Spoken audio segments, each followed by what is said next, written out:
बिस्मिल्लाहिर्रहमानिर्रहीम, अस्सलाम वालेकुम। मैं हूं शहजाद हुसैन भट्ट और नाज़रीन आप देख रहे हैं प्रोग्राम फेस टू फेस।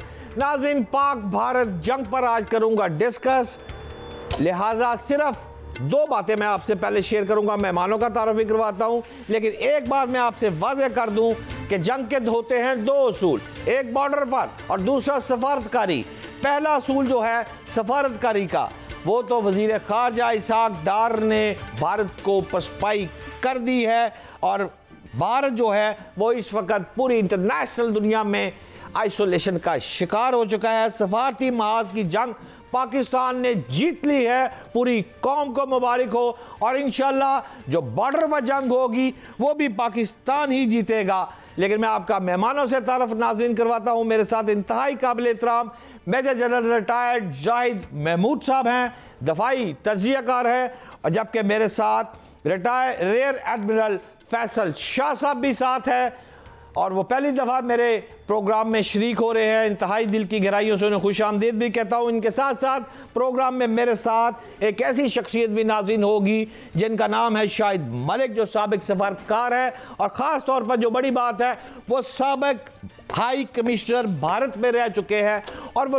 तमाम बातें भारत की अंदरूनी तौर पर जानते हैं। उनसे जानेंगे कि भारत के माइंड में और मोदी के माइंड में इस वक्त क्या चल रहा है। तो नाज़रीन, सबसे पहले प्रोग्राम का आगाज करता हूं जनरल जाहिद साहब से। जनरल साहब अस्सलाम वालेकुम। जी वालेकुम सलाम शहजाद भट्ट साहब, बहुत शुक्रिया जी, थैंक यू वेरी मच। शुक्रिया जनरल साहब। जनरल साहब, भारतीय राफेल तैयारे जो हैं भारत उस पर बहुत इतराता है और मैंने ये भी देखा है कि जब 4 राफेल तैयारे LOC की तरफ बढ़े तो पाक फ़िज़ाइया के इस्तकबाल के लिए उनके लिए पूरी तरह हम मौजूद थे, जिस पर वो बेचारे भाग खड़े हुए। मैं आपसे ये जानना चाहता हूँ कि अगर यही तैयारे जो राफेल तैयारे हैं, जिनको मैं हमेशा कहता हूँ कि ये रा और फेल है और फेल हो चुकी है रा, यानी राफेल तैयारे जो है अगर वो हमारी दोबारा खिलाफ वर्जी करते हैं और बालाकोट जैसा ड्रामा दोबारा करने के चांसेस अपनाते हैं, तो इस वक्त ज़रा कंपैरिजन करें काइंडली राफेल तैयारे और मेरे भगाने वाले तैयारों को। पाक फौज इस वक्त एयरफोर्स क्या कर रही है, क्या सोच रही है, रहनुमाई फरमाए मेरी। जी भट्ट साहब, thank you very much for the invite. देखिए, राफेल जो है वो मानना पड़ता है कि एक अच्छी मशीन है, उन्होंने इंडक्ट की है और पिछली दफ़ा भी जो अपने फेलियर्स थे उसका मलबा उन्होंने एयरफोर्स इसी पे डाल दिया कि जी हमें राफेल होते तो आज हम ये करते। उनके ऊपर मेटल वगैरह जो मेजल सिस्टम लगा हुआ है, बट अल्हम्दुलिल्लाह पाकिस्तान का पास जो इसका जो तोड़ है वो मौजूद है जी। और PL-15 की शक्ल में और भी बहुत सारी चीज़ें हैं और भी बहुत सारी ऑप्शंस हैं और पाकिस्तान इज बैलेंस। वो राफेल लाए, अब उनको सबसे बड़ा खतरा ये हुआ है कि उनका जो ट्रेनिंग लेवल है, जो इसकी मशीन का उन्होंने पहले यूज नहीं किया अभी तक उनके pilot. I don't think so कि फ्रेंच अभी उनको, क्योंकि देखिए ना, अगर राफेल को जब पाकिस्तान का जहाज मार गिराएगा और पाकिस्तान के पास बिल्कुल कैपेसिटी कैपेबिलिटी है, तो एम्बेरसमेंट होनी है फ्रेंच जिनकी मशीन होती है, जिन्होंने ये जो मिलिट्री कॉम्प्लेक्स सिस्टम्स है ना जी वर्ल्ड के, इसकी अपनी कॉम्प्लिकेशंस है। तो बदनामी तो राफेल और फ्रांस की होनी चाहिए। लुक, राफेल को JF-17 ने या F-16 ने या J-10 ने, PL-15 जो पाकिस्तान के पास है, और भी बहुत सारी ऑप्शंस है। मैं वो अभी यहाँ पे शायद इतनी तफसील न बताने की पोजीशन में हूँ। तो अल्हम्दुलिल्लाह वो बड़ी एम्बेरसमेंट होनी है। तो ऑफ कोर्स उन्होंने राफेल शो केसिंग की है। ये पिछली दफ़ा भी इन्होंने इसी तरह का पैटर्न अडॉप्ट किया था, ये मुख्तलिफ जगहों पर फ्लाई करते थे। तो Pakistan is alert. Motivational level आपने देख लिया, हमारे पायलट्स का प्रोफेशनलिज्म देख लिया। पिछली दफा MiG 21 और Su-30 हमने गिराया जी। Su-30 अब देखें इज ह्यूज, उस वक्त बड़ा इनका वो टॉप था, टॉप ऑफ द लाइन इनका तैयारा वो समझते थे, उसको गिराया। फिर पहले कितने हुए कि अपना ही हेलीकॉप्टर खुद शहजाद साहब इन्होंने मार दिया। तो इंशाल्लाह इस दफा भी देखिए, बाकी तो अल्लाह की ज़ात है, अल्लाह ताला पाकिस्तान की इज्जत रखे। लेकिन एक मोटिवेशन लेवल, प्रोफेशनलिज्म, ये मेरिट बेस्ड प्रोफेशनल मिलिट्री है अभी तो ये। और पर्पस के साथ जब फौजें लड़ती है ना जी, जो सही पर्पस होता है, जो जेन्युइन जंग होती है, जो मकसद जंग होती है। अब इंडियन पायलट्स को भी पता है हम मोदी के लिए एक बेमकसद जंग लड़ रहे हैं, एक वो क्राइसिस क्रिएट करते हैं अपनी पॉलिटिक्स के लिए, और उसके लिए वो एक जंग का वो करता है। वो राहत अंदोरी थे ना इनके, भट्ट साहब आप जानते होंगे जी। तो राहत अंदोरी ने बड़ी जबरदस्त वो एक शेर कहा करते थे कि सरहदों पर बहुत तनाव है क्या, जरा पता करो कोई चुनाव है क्या।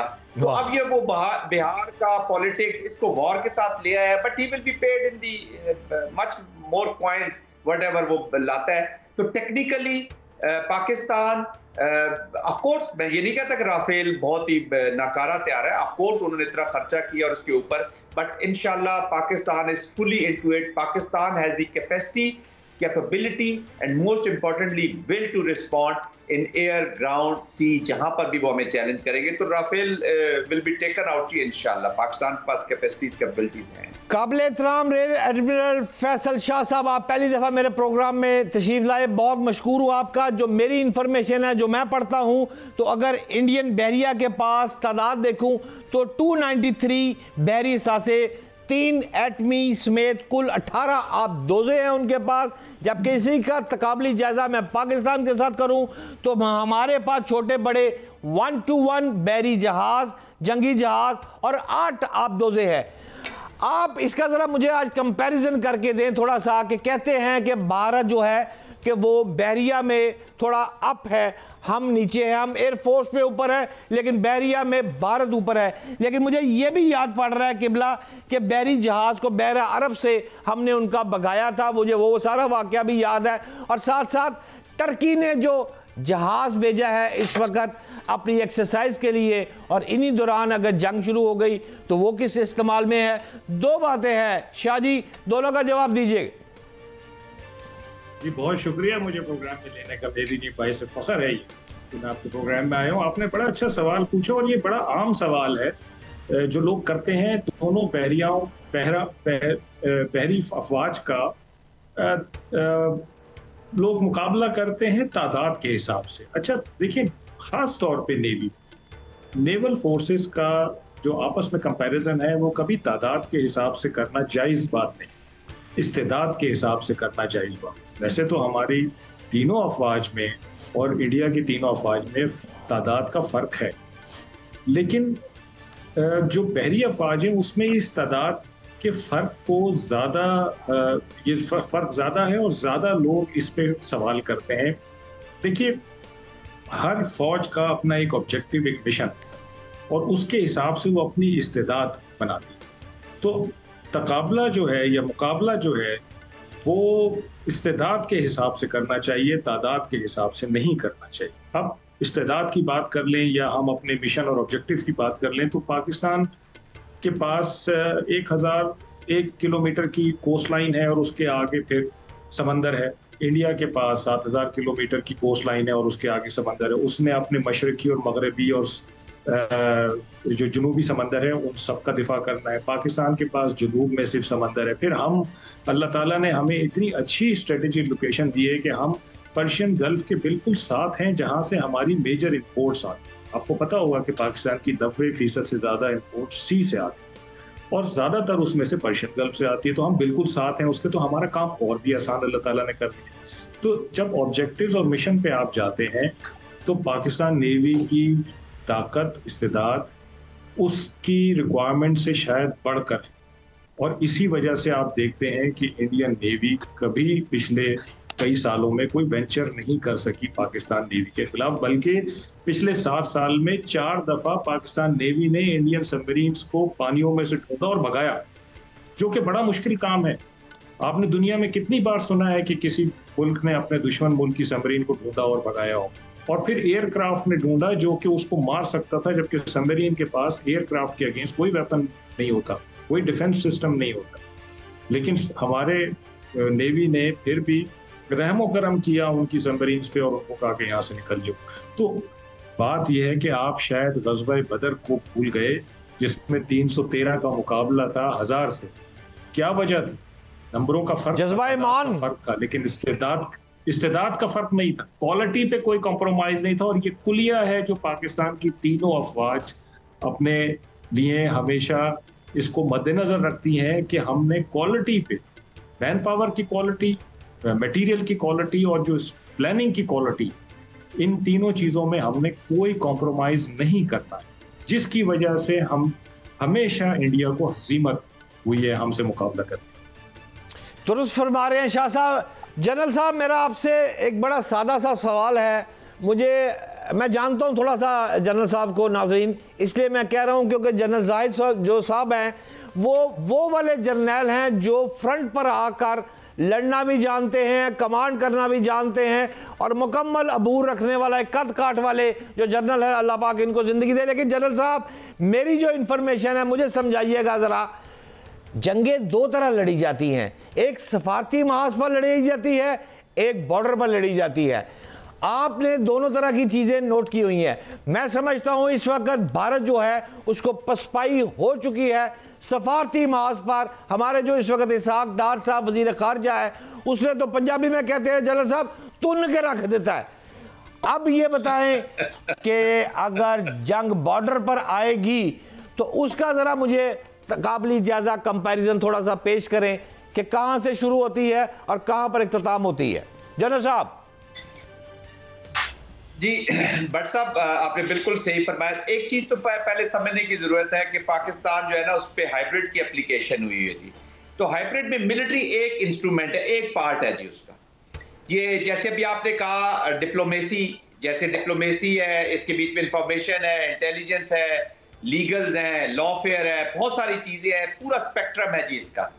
और जंग लड़ती है कौम, पूरी नेशन। तो ये ऑफ कोर्स सफारती महाज पे पाकिस्तान को बहुत हासिल हुई है, कामयाबी हासिल हुई है, बट ये प्रोसेस है जी। जो भी मुल्क प्रोसेसेस के साथ अपना रिस्पांस देता है ना जी, वो कभी मार नहीं खाता। तो पाकिस्तान ने अगर यहाँ पे ये एवरीडे बिजनेस है, ये हर रोज, अभी देखे ना व्हाइट हाउस से एक बयान आता है तो पूरी दुनिया एक नई स्ट्रेटेजिक एनवायरनमेंट में चली जाती है। एक इसी तरह का मैड किस्म की एप्लीकेशन होती है, एक माइंडसेट आता है तो पूरा रीजन एक और तरफ चला जाता है। तो अब बहुत इवॉल्विंग सिचुएशन है। वो पुरानी एक ट्रेडिशनल न सफारत हो रही है, न वैसी जंग हो रही है, न अलायंसेज हैं, अब तो कोलिशंस हैं जी जो एस्टेब्लिश होती हैं, अपना मकसद हासिल करती हैं, टूट जाती हैं। कल यही तालिबान आपके साथ थे, इंडियन पे सबसे ज्यादा क्रिटिक करता था, कहता था जी मैस डिस्ट्रक्शन के जो वेपन्स हैं वो इनके दोस्तों के हाथ ना लग जाए। आज अल्हम्दुलिल्लाह वो उनके दोस्त हैं, तो आज हम यही बात उनको कहते हैं कि आपके वेपन्स कहीं उनके हाथ ना लग जाए। तो अभी दुनिया जरा कायम रहे ना उन बातों पे जो वो पाकिस्तान को डराया करते थे। एनीवेज, अब जो मिलिट्री की तरफ आते हैं, जो आपका सवाल है, देखिए ये जो मैं ऑलरेडी कहता हूं कि प्रॉक्सी की शक्ल में टेक्निकल लेवल पे तो एप्लीकेशन है। जाफर एक्सप्रेस इंडियन एक्शन है, हकानिया पे जो इंडियन एक्शन है, बाकी जो खैबर पख्तूनख्वा में बलोचिस्तान में जो सड़कें ब्लॉक हो रही है और मजदूरों को उतार के मारा जाता है, ये इंडियन क्यों मैं इंडियन कहता हूँ कि उनके क्लाइंट्स कर रहे हैं, प्रॉक्सी स्पॉन्सर के क्लाइंट, टीटीपीज, बीएलए, बीएनए, और अब unfortunately they are ingressing into the social disruptive movements. ये बीवाईसी की मैं बात कर रहा हूँ जी, उनकी भी लीडरशिप तो टेक्टिकल हो चुकी है। अब बॉर्डर्स पे आ जाए तो टेक्निकल ऑपरेशंस ये कश्मीर में लिमिट रख के छोटी सी, इनके जो डॉक्यूमेंट भी पकड़े गए ना जिसमें उन्होंने दिए हुए कि जी हम 1 से 1.2 किलोमीटर तक अंदर जाएंगे ताकि उधर तक की लिमिटेड एक बफर जोन क्रिएट किया जाए, और हम अपने लोगों को कहे जी कि हमने वो जो रूट्स थे, सो कॉल्ड झूठे रूट्स टेररिस्ट के, वो हमने ब्लॉक कर दिए हैं। तो पाकिस्तान उधर लड़ाई करता रहेगा और उससे आगे नहीं जाएंगे, क्योंकि 1.3 किलोमीटर ऑनवर्ड पाकिस्तान की सेंसिटिविटी शुरू हो जाएंगी। इनको ये पता नहीं है कि पाकिस्तान की सेंसिटिविटी आपके एक कदम से शुरू हो जाएगी। आप जो ही एक कदम आगे रखेंगे पाकिस्तान की सेंसिटिविटी शुरू हो जाएगी। Pakistan will go with the quid pro को एक्शंस, और क्विड प्रो को प्लस जाएंगे। वो एक जगह पे इंकर्जन्स करेंगे, पाकिस्तान 2 जगह पे करेगा। जब ये एलओसी का वायलेशन करते हैं, अपने वो मीडिया को यूज करते हैं, अच्छा ये टेक्टिकल है, टेक्टिकल आप फायर रेड भी कर सकते हैं, ये फिर एयर इंकर्जन्स भी कर सकते हैं। तो रिस्पांस उसी डोमेन में जाता जाएगा। कई दफा कंट्रीज के पास, जैसे अभी एडमिरल साहब फरमा रहे थे कि ये नंबर्स और ये चीजें काउंट नहीं, कहीं आप स्ट्रांग होंगे, कहीं एनिमी स्ट्रांग होगा, कहीं आप वीक होंगे, कहीं एनिमी वीक होगा। जंग की ना भट्ट साहब आपके प्रोग्राम से एक बात कहता चलो, जंग का सबसे पहली कैजुअल्टी पता है क्या चीज होती है जी? आपका प्लान। वो जो मर्जी कर ले, सबसे पहले आप उसके प्लान को कैजुअल्टी करते हैं। The plan of the war, plan of the operation is the first casualty of the war. उसी को आप, तो पाकिस्तान जहां पे स्ट्रांग होगा, पाकिस्तान अपनी चीजें करेगा। चीफ ऑफ आर्मी स्टाफ कौन सी कोर में या किस रीजन में गया जी अपनी ट्रेनिंग देखने? स्ट्राइक कोर ऑपरेशंस, जो हमारी स्ट्राइक कोर है उसकी ट्रेनिंग देखेंगे उनके लोगों से। तो इसका इंडिकेशन है कि ये जंग शुरू तो इंडिया करेगा, हर डोमेन में पाकिस्तान ये जंग लड़ेगा इंडिया की सरजमीन के ऊपर। फिर टेक्टिकल से आप ऑपरेशनल इसको फैला भी सकता है, लेकिन फिर उसके बाद अनफॉर्चुनेटली लेवल्स ऊपर चले जाएंगे, जो मिसाइल एक्सचेंज भी कर सकता है, लेकिन missile exchange is the most dangerous option, फिर वो इसके बस भी नहीं रहेगा। But I can guarantee you जी, इनिशिएट करना बहुत मुश्किल है। 20 साल की एप्लीकेशन है वॉशिंगटन में यूनाइटेड स्टेट्स ऑफ अमेरिका की, इतनी बड़ी ताकत। End of the war and state कौन लिख रहा है? वो पगड़ियों वाले तालिबान रगड़, जिन्होंने शायद चारपाई पे सोए भी नहीं होंगे। तो ये वॉर खेलना बहुत आसान है, इसको कंडक्ट करना बहुत ही मुश्किल है। एंड पाकिस्तान कोई गाजा के गलियों में फिरने वाले बच्चे नहीं है जिनको आपने जेनोसाइडल एक्शन से आपने कर दिया है। लिक्विड पार्टी की जो मेंटेलिटी वहां पे एप्लीकेशन है, ज़ायनिज़्म की सूरत में, हिंदुत्वा की सूरत में, यहाँ पे बीजेपी की एप्लीकेशन है। तो ये माइंडसेट का जो मुकाबला है, that is a big challenge. बाकी operational is no big issue. ये मैं कोई रिटोरिक नहीं कर रहा, मैं कोई जनरल बख्शी की तरह गुस्सा नहीं हो रहा, मैं जेन्युइन आपको अप्रिसिएशन दे रहा हूँ, पाकिस्तान की पोजीशन दे रहा हूँ, क्योंकि हम स्टेबिलिटी चाहते हैं, रीजनल स्टेबिलिटी चाहते हैं। पाकिस्तान का न्यूक्लियर मिसाइल प्रोग्राम, पाकिस्तान की फौज, पाकिस्तान की approach to this region is the approach of stability चाहते हैं। हम कॉन्फ्लिक्ट रेजोल्यूशन की बात करते हैं। जब तक कश्मीर मुकम्मल नहीं होता, जब तक कश्मीर का एजेंडा फिनिश नहीं होता, ये सिचुएशन रहेगी। अब पाकिस्तान को एज अ नेशन एक प्रोटेक्टेड लॉन्ग टर्म पॉलिसी अपनानी है कि हम इवेंट टू इवेंट ना अपने आप को एडजस्ट करें। बाकी इंशाल्लाह Pakistan is balance, this is much more than enough, they should know. दुरुस्त फरमा रहे हैं जनरल साहब। नाज़रीन, मैंने एक ब्रेक पे जाना है और ब्रेक से वापस आऊंगा तो मेरे साथ ही मौजूद होंगे रियर एडमिरल फैसल शाह साहब और जनरल रिटायर्ड जाहिद महमूद साहब भी मौजूद होंगे। लेकिन नाज़रीन, मुझे जो समझ आई है, जो गुफ्तगू जनरल साहब ने और रियर एडमिरल साहब ने फरमाई है, वो तो सीधी सी भी है कि इस वक्त अगर जंग शुरू होती है तो पहला महाज तो सफारती महाज पर जंग होती है। वो पाकिस्तान ने भारत को पसपा कर दिया है, दुनिया में तन्हा कर दिया है। और दूसरी चीज़ जो जंग की शुरुआत है, वो जनरल जाहिद साहब ने अभी बताया है कि जंग का प्लान होता है। नाज़रीन, मेरे साथ रहिएगा, एक शॉर्ट ब्रेक।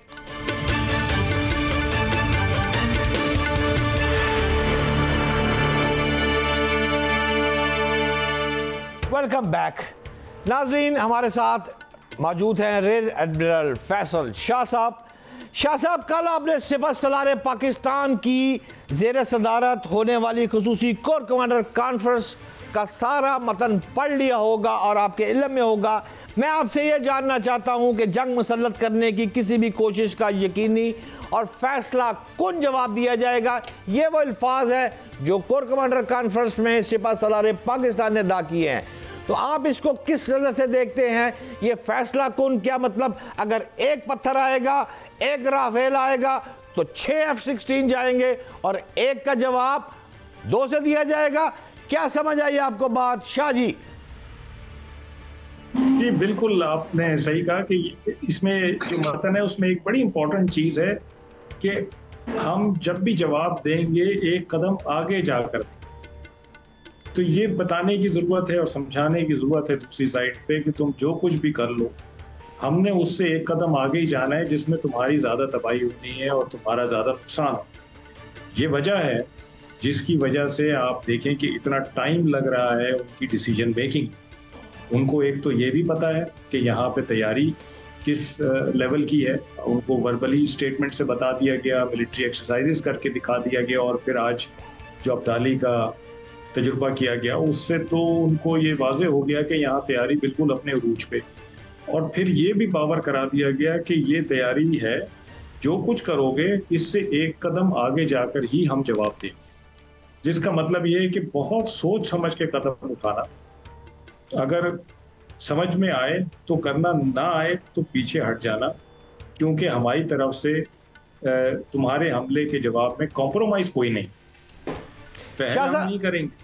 शाह साहब, आप जो फरमा रहे हैं दुरुस्त कह रहे हैं। आपने अभी नाम लिया इब्दाली, तो मैं ये जानना चाहूंगा कि मेरी कौम को, मेरे नाज़रीन को जरा एलैबोरेट करें थोड़ा सा, क्योंकि पाकिस्तान का 450 किलोमीटर की रेंज के हामिल जो इब्दाली मिसाइल है वो कहां तक रसाई रखता है, कहां से उड़ेगा और कैसे दुश्मन के घर के अंदर जाएगा? शाह जी, ये बताएं। देखिए, पाकिस्तान से उसने फायर होना है और इंडिया में 450 किलोमीटर के अंदर अंदर जो भी इंपॉर्टेंट टारगेट्स हैं उन सबको ये हिट कर सकता है। क्यों? इसलिए कि इसकी एक बड़ी खास वजह, इसका एक बड़ा एडवांस नेविगेशन सिस्टम है और इसमें इसकी जो मैन्यूवरेबिलिटी है, जो कि इसकी फुर्ती है जिसको कहते हैं, जिसकी वजह से ये डॉज दे सकता है एयर डिफेंस सिस्टम को, किसी भी एयर डिफेंस सिस्टम को, वो बहुत खतरनाक है। एयर डिफेंस सिस्टम लगाया जाता है कि आपके मुल्क के अंदर आने वाले जितने भी मिसाइल्स हैं उनको रोका जा सके, लेकिन वो मिसाइल्स जो स्मार्ट मिसाइल्स होते हैं, जिनका नेविगेशन सिस्टम बड़ा साउंड होता है, वो उनको अपनी पूरी रेंज की हद तक लेके जा सकता है और जिनकी मैन्यूवरेबिलिटी इतनी अच्छी होती है कि वो हर किस्म के एयर डिफेंस सिस्टम को डॉज कर सकते हैं, ब्रीच कर सकते हैं, वो बड़े ख़तरनाक होते हैं। तो ये उन मिसाइल में से एक मिसाइल है और ये मैसेज दिया गया है कि आपके पास कोई ऐसी शील्ड नहीं है जिसकी वजह से आप हमारे जवाब से, जो हमने कहा हुआ है कि हम एक कदम आगे जाकर देंगे, उससे आप बच सकें। तो ये बड़ी वाज़ेह तौर पे बावर करा दिया गया है दूसरी तरफ आज फायर करके, और उसकी जो टेस्ट है वो अल्हम्दुलिल्लाह बिल्कुल सेटिस्फैक्ट्री हुआ है। जो उसके चलाने वाले हैं उनकी भी तरबियत कंप्लीट हो गई है और जो उसके पैरामीटर्स थे डिज़ायर्ड वो भी सारे अचीव हो गए। ये उन लोगों ने भी नोट कर लिया हो, ये सिर्फ हम नहीं कह रहे बल्कि ये उन लोगों ने भी नोट कर लिया होगा दूसरी साइड से कि ये मिसाइल फायर हुआ है और इसने अपने अहदाफ पूरे किए हैं। तो अब उनकी जो कैलकुलेशन है उसमें एक और फैक्टर भी आ गया है जिसकी वजह से मजीद कॉम्प्लिकेशन उनकी कैलकुलेशन में आ जाए। दुरुस्त फरमा रहे हैं फैसल शाह साहब। आप जनरल साहब, मैं आपसे एक सीधा सा सवाल ये पूछना चाहता हूँ कि हमारे पास जदीद सैटेलाइट्स और ड्रोन्स मौजूद हैं, क्या LOC या वर्किंग बाउंड्री पर दुश्मन की तरफ से पिछले 24 घंटे में आपको कोई मूवमेंट की इतला आई है? तो मेरे नाज़रीन को बताएं। भट्ट साहब, ये जो हमारा LOC है, लाइन ऑफ कंट्रोल कश्मीर का या जो सियाचिन का एरिया है, फिर LAC के ऊपर, तो तकरीबन यहाँ पे तो हमारा eyeball to eyeball permanent deployments हैं जी। इंडिया की भी हैं, हमारी भी हैं, और बाकी जो इंटरनेशनल बॉर्डर है कहीं पे वो एक्सरसाइजेस कर रहे हैं, कहीं पे हम एक्सरसाइजेस कर रहे हैं। बट देखिए, कॉन्फिडेंस आपको ये होना चाहिए, पाकिस्तान के लोगों को ये कॉन्फिडेंस होना चाहिए कि उनका कोई एक भी एलिमेंट, चाहे वो ईस्ट में बैठा हुआ है या जहां पे भी बैठा हुआ है, उस पर प्रॉपर एक नजर होती है जी। एक सिस्टम है, इसमें सैटेलाइट्स भी हैं, बहुत सारे अदर फॉर्म्स हैं, ह्यूमन इंट भी शामिल होती है। तो एक एक सीगा जब एक जगह से पॉइंट A से B पे जाता है तो आपको उनकी मूवमेंट्स का पता होता है कि कितने लोग चले गए हैं, कितनी गाड़ियां चली गई हैं, क्या चाहते हैं, किधर असेंबली कर रहे हैं, कौन सा मटेरियलाइज करेंगे ऑप्शन। तो this is how this militaries work. उनको हमारा पता होता है, हमें उनका पता होता है जी। तो अभी तक अक्रॉस इंटरनेशनल बॉर्डर तो इस तरह की कोई नहीं, वायरल एक्सरसाइजेस कर रहे हैं, ऑफ कोर्स मॉनिटर कर रहे होते हैं एक दूसरे को। फिर एक सर्टेन लाइंस होती हैं, जब सर्टेन नंबर ऑफ ट्रूप्स किसी जगह पहुंच जाते हैं तो आप एक असेसमेंट कर लेते हैं कि वो क्या करना चाह रहा है, किस तरफ जा रहा है, कौन सी ऑप्शन अडॉप्ट करना चाह रहा है।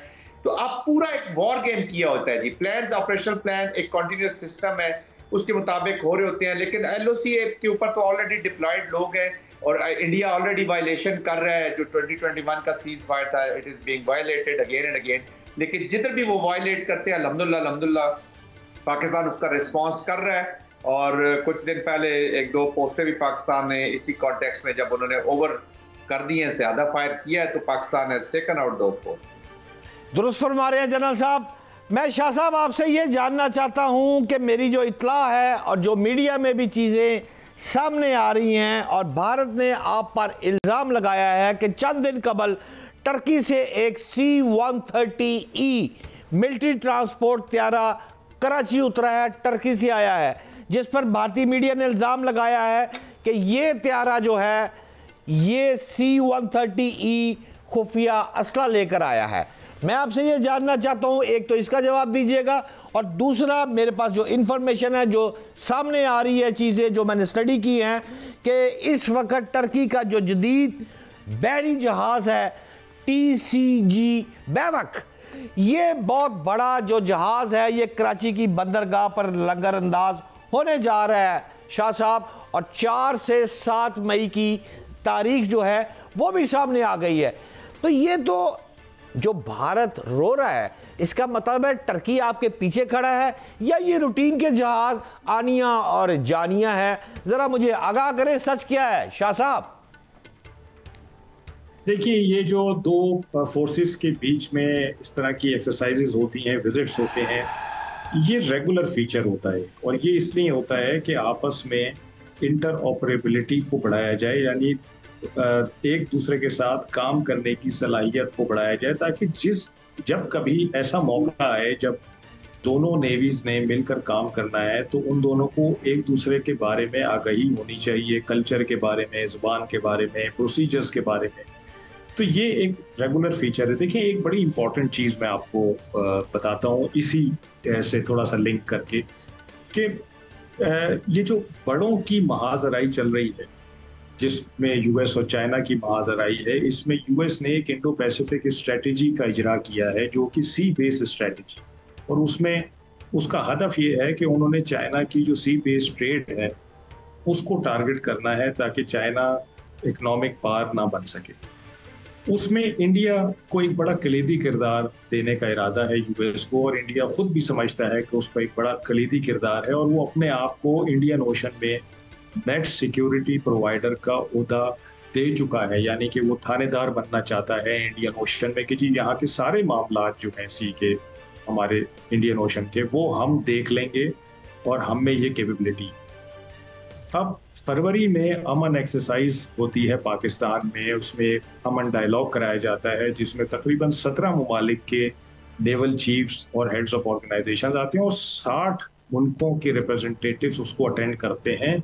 60 के 60 मुल्क यक जुबान होकर ये कहते हैं कि कोई मुल्क अकेला सी पे चैलेंजेस को हैंडल नहीं कर सकता, हम सबको मिल के चलना है। यानी कि वो जो एक नेट सिक्योरिटी प्रोवाइडर का एक नोशन है इंडिया का, वो तो चैलेंज कर दिया पाकिस्तान। तो ये एक बड़ी फ्रस्ट्रेशन है इंडिया को कि जो स्टेचर वो चाह रहा था इंडो पैसिफिक स्ट्रेटेजी में हासिल करना, वो चैलेंज हो चुका है, बिकॉज 60 मुमालिक ये कहते हैं कि कोई मुल्क अकेला ये दुरुस्त फरमा रहे हैं फैसल शाह साहब, आप ठीक फरमा रहे हैं। भारत को मुश्किल में डाल दिया है। दोनों इंतहाई काबिल एहतराम मेरे साथ मौजूद थे, और नाज़रीन जो मुझे समझ आई है कि वो ये है कि कोई ऐसी शील्ड नहीं है। मिसाइल फायर अहदाफ पूरे कर चुका है। कौन कर चुका है? जिसका नाम है इब्दाली मिसाइल। और इब्दाली की नाज़रीन आप जाकर अगर तारीख पढ़ ले तो बनिए जितने हैं, हिंदू जितने हैं, वो इब्दाली की पूरी हिस्ट्री है और इब्दाली के नाम से खौफजदा है। और पाकिस्तान ने जो 450 किलोमीटर की रेंज वाला ये मिसाइल दागा है और कामयाब तजर्बा किया है, भारत की इससे नींदें उड़ गई हैं और दानिस्ता तौर पर इसका नाम इब्दाली रखा है। एक शॉर्ट ब्रेक पे जा रहा हूं, मेरे साथ रहिएगा। Short break.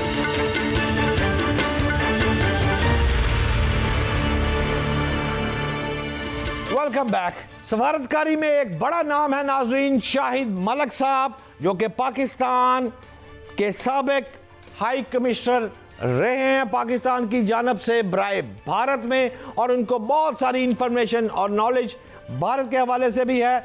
शाहिद साहब अस्सलाम वालेकुम। जी अस्सलाम वालेकुम शहजाद साहब। शाहिद भाई शुक्रिया। मैं आपसे सवाल ये पूछना चाहता हूं कि भारत से बढ़ती कशीदगी पर पाकिस्तान ने यूएन यूनाइटेड नेशन और सलामती कौंसिल इजलास बुलाने पर गौर शुरू कर दिया है।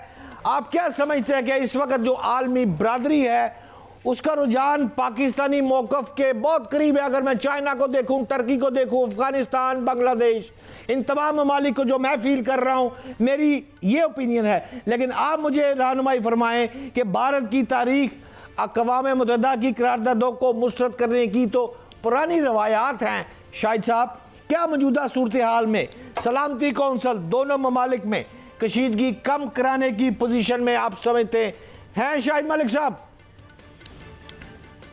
जी बिल्कुल, आपने सही फरमाया। अपने इब्तिदाइया में आपने कहा अक़वाम मुत्तहिदा का हवाला दिया है। हमने सिक्योरिटी काउंसिल में भी जाने के लिए हमने कहा है, और हमारे जो वहाँ पे मुस्तकिल मंदूब हैं, परमानेंट रिप्रेजेंटेटिव सफ़ीर जो हैं, उनकी मुलाकात भी हुई है वहाँ पे लोगों से। और आपको ये भी पता है कि अक़वाम मुत्तहिदा के जो सेक्रेटरी जनरल हैं उनका भी हमारे यहाँ के लोगों से बातचीत हुई है। तो वहाँ पे एक कोशिश है, देखिए अक़वाम मुत्तहिदा का जो मैंडेट है उसमें यही है कि जहाँ जहाँ दुनिया में इस किस्म के वाक़यात होते हैं, कोशिश की जाए कि अफ़ाम तफ़हीम से जो पार्टीज़ हैं वो आपस में बैठ के इस मसले का हल तलाश करें, इसका तस्फिया करें। और इस वक्त ज़्यादा प्रेशर जो है वो ज़ाहिर है हिंदुस्तान पे है, बाकी मुल्कों की तरफ से। आपने देख लिया कि हिंदुस्तान के जो सो कॉल्ड फ्रेंड्स हैं उन्होंने भी एक बड़ा बैलेंस किस्म की अप्रोच ली हुई है, और उसका बैलेंस अप्रोच की एक वजह है, वो ये है कि हमारी जो ऑफ़र है हिंदुस्तान को, इंडिया को, कि आप एक इंडिपेंडेंट ट्रांसपेरेंट इंक्वायरी करवाइए, उसके बाद फिर आप ये इल्ज़ाम तराशी जो है फिर आपको ज़ेब देती है, उससे पहले नहीं। तो ये सारी चीज़ें दुनिया भी देख रही है, अक़वाम मुत्तहिदा भी देख रहे हैं। आजकल जो सिक्योरिटी काउंसिल के रोटेशनल सदर हैं वो ग्रीस के हैं मंदूब, उन्होंने भी परसों बयान दिया था कि अगर हमसे कहा जाएगा तो हम इस इशू के ऊपर ज़रूर बातचीत करेंगे। तो मुझे लगता है कि आहिस्ता आहिस्ता प्रेशर जो है हिंदुस्तान पे मुख्तलिफ़ ममालिक की तरफ से बिल्कुल है, जिसको कहा जा रहा है। और प्रेशर क्या, मैं तो इसको कहूँगा कि एक बैलेंस किस्म की अप्रोच है, एक बड़ी सही बात है कि आप आपस में बैठ के बात करें, इस मसले को हल करें, ये इल्ज़ाम तराशियाँ बंद करें। इसकी वजह है कि किस तरह इसको ख़त्म किया जा सकता है। आप एक इंडिपेंडेंट इंक्वायरी करवा लीजिए, और हमने तो कहा है, हमारी तरफ से भी बयान गया है कि आप जिसको करना चाहते हैं हम टर्म्स ऑफ रेफरेंस उसके सेटल करके हम तैयार हैं।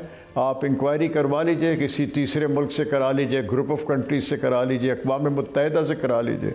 और मुझे बताइए इसके अलावा और एक सिविलाइज क्या तरीका है कि अपने जो मसाइल हैं, अपने जो झगड़े हैं, उनका हल तलाश करने के लिए।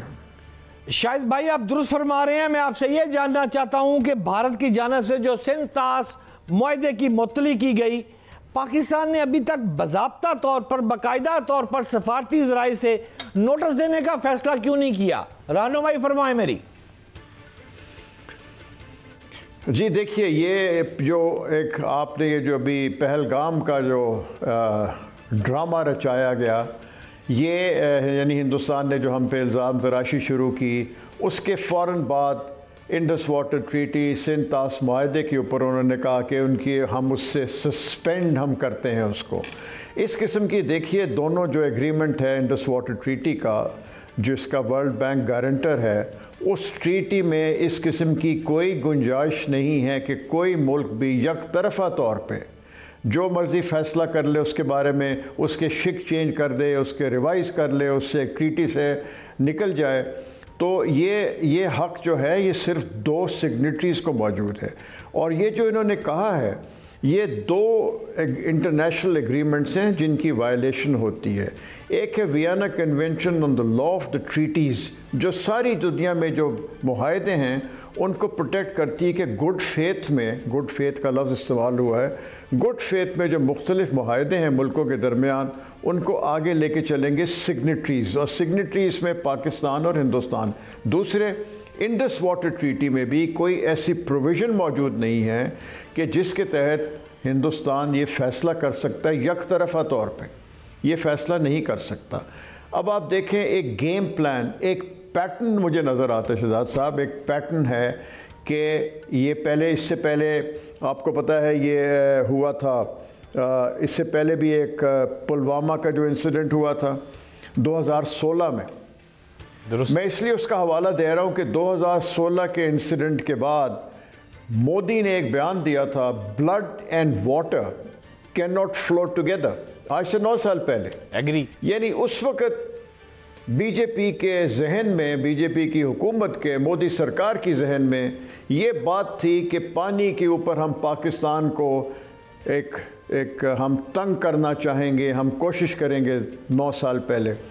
अब उन्होंने आके इसके ऊपर इसको एक हतमी शक्ल अपनी तरफ से देने की कोशिश की है कि हम सस्पेंड करते हैं।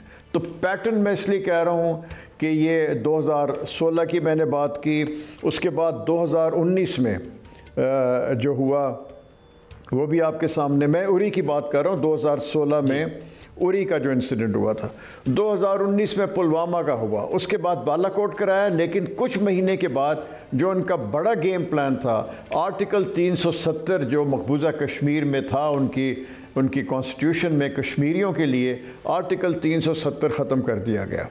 तो वो एक पैटर्न नज़र आ गया आपको। और अब ये जो हुआ है पहलगाम में, इसके फ़ौरन बाद दो चीज़ों को ज़रा मैं आपसे रिक्वेस्ट करूंगा कि इस पर ज़रा गौर फरमाइए। एक तो इंडस वाटर ट्रीटी का जो आपने अभी जिक्र किया, बिल्कुल सही। उसके साथ साथ आजकल हमारी IMF के साथ नेगोशिएशन चल रही हैं, और यानी हमारा प्रोग्राम तो हो गया, लेकिन प्रोग्राम को आगे ले जाने के लिए गाय बगाए उसको रिव्यू करते हैं। और IMF ने भारतीय इतराज़ात को मुस्तरद भी कर दिया है। IMF के इतराज़ात को भारतीय इतराज़ात को IMF ने मुस्तरद भी कर दिया है शायद सवाई। जी बिल्कुल, मैं वही कह रहा हूं, लेकिन इनकी तरफ से तो कोशिश है ना, जारी है कोशिश। पैटर्न की बात कर रहा हूं कि ये जहां जहां कोशिश करना चाहते हैं, उन्होंने कहा कि जी अब IMF पे बातचीत हो रही है तो IMF को अप्रोच कर लो, इंडस वाटर ट्रीटी पे पाकिस्तान को फिर दबा दो। तो ये तो मुझे तो इसमें कोई हैरत की बात नज़र नहीं आती। आपने मुझे शुरू में ही कहा था कि अगर हिंदुस्तान की साइकी, उनका माइंड सेट अगर आप देखें, मुझे इसमें कोई, जिस तरह कहते हैं, अचंभे की बात नज़र नहीं आती। दुरुस्त फरमा रहे हैं आप, लेकिन मेरा आपसे आज का आखिरी सवाल है काबिल एहतराम, इंटरनेशनल फोरम्स की अगर मैं बात करूं तो भारतीय आबी जारियत के खिलाफ पाकिस्तान का जो केस है, आप उसको कितना मजबूत समझते हैं, और क्या समझते हैं कि भारत जो है वो अपने फैसले पर अब नजरसानी करने वाला है, या बिलाखिर जंग ही उसके पास हल है, नजरसानी नहीं होगी? आपकी क्या राय? देखिए, हम जहाँ तक हमारा मौक़िफ़ है, हमारा मौक़िफ़ प्रिंसिपल्स के ऊपर मबनी है, और पूरी दुनिया उस मौक़िफ़ का एहतराम करती है। इसलिए कि जो मौक़िफ़ है, it is based on certain principles, it is based on facts, और ये कोई इस इधर उधर की बात नहीं है। तो दुनिया भी समझती है। अब दुनिया को आप किस हद तक बेवकूफ़ बना सकते हैं? तो यहाँ देखिए ना, आपने ख़ुद अभी शुरू में फरमाया कि कोई मुल्क जो है उसने भारत की तायद नहीं की है, भारत के मौक़िफ़ की। तो इसी से आपको अपने सवाल का जवाब मिल जाना चाहिए कि हमारा जो स्टैंस है, it is a very solid convincing stance as regards India ने जो हमारे साथ किया है या जो कोशिश कर रहा है। लेकिन इसकी एक वजह और भी है जिससे मुझे बड़ी खुशी होती है कि with in the country, across the board, the entire spectrum, आप पार्लियामेंट ले लें, आप गवर्नमेंट ले लें, आप अस्करी क़यादत ले लें, आप लोग देख लें, आपका अपना मीडिया देख लें, यक ज़बान, I mean this is remarkable कि इसके ऊपर कौम एक बन के खड़ी हुई है सब। बहुत शुक्रिया, इंतहाई काबिल एहतराम शाहिद आप मेरे साथ थे। नाज़रीन, आज के प्रोग्राम के लिए इतना ही, लेकिन जाते जाते मैं आपको दो बातें ज़रूर कहता जाऊँ। नाज़रीन, अभी आपने तीनों अहम अफराद की गुफ्तगू सुनी जो बहुत कद काठ वाले इंफॉर्मेटिव आदमी हैं। मैं तो एक आम सा आदमी हूँ, लेकिन मुझे जो समझ आ रही है नाज़रीन, वो कहते हैं ना, पंजाबी में कहते हैं, डरती है दुनिया, डराण वाला चाहिए, नसदी है दुनिया, यानी भागती है दुनिया, भगाण वाला चाहिए। ये जो सिपह सलार पाकिस्तान है ना इस वक्त मुल्क दा, इसने भारत को भगा दिया है। और उसका आर्गूमेंट मेरा ये है कि भारत ये सोच रहा था कि पाकिस्तान खौफजदा हो जाएगा, लेकिन पाकिस्तान की हुकूमत, पाकिस्तान की फौज, पाकिस्तान की आवाम, तमाम सियासतदानों को सलाम पेश करता हूँ। इस वक्त नो PTI, नो मुस्लिम लीग, नो पीपल्स पार्टी, सब एक प्लेटफॉर्म पर इकट्ठे हैं, पाकिस्तान के लिए इकट्ठे हैं। और इसी इकट्ठ को देखकर चाइना, टर्की, अफगानिस्तान, बांग्लादेश, ये सब आके आपके पीछे खड़े हो गए। जब ये आपके पीछे खड़े हो गए हैं तो इस वक्त मोदी अब पागल हो गया है। वो कमरे में कुंडी लगाकर 10 दिन हो गए हैं इस वाक़े को, ज़रा आप नोट कर ले, तारीखें याद करें, कितने दिन हो गए हैं। एक जवाब भारतीय मीडिया को तो छोड़े, वो तो प्रोपेगेंडा करने का मास्टर है उनका मीडिया, आप उनके फौजियों को छोड़े।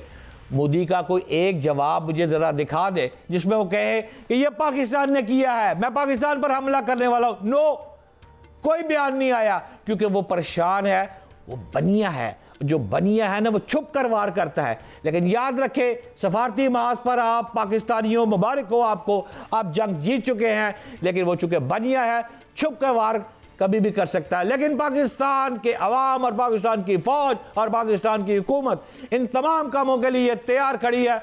आओ भारत, अगर आना है तो मुंह तोड़ जवाब दिया जाएगा। आज के प्रोग्राम के लिए ताई पाकिस्तान जिंदाबाद।